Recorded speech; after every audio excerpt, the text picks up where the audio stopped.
हम अगर हमारी इंफॉर्मेशन आपको अच्छी लगे तो इसे दोस्तों तक जरूर शेयर कीजिएगा। डॉक्टर साहब, जब भी किसी सीवियर किस्म की अनाउंसमेंट जो है ना उसका मुजरिम को सजा सुनाई जाती है ना, तो उसके साथ जैसे आपके पास इख्तियार है कि लफ्ज बोल सकते हैं बामुशक्कत।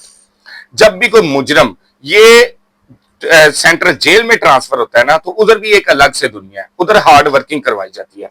हार्ड वर्किंग में जैसे उसे खेतीबाड़ी करवा लेना, जैसे उसे पत्थर का काम करवा लेना या लोहे वगैरह का कोई काम करवाना, और ये हार्ड वर्किंग में आएगा। वो बामुशक्कत में आएंगी, और बामुशक्कत में उसको उसकी जो मेहनत की होगी ना उसका मुआवजा भी नहीं मिलेगा। ये उसको सजा के तौर पे दी जाएगी। बामुशक्कत ये सजा है उसकी, ये सजा के साथ शामिल होगा।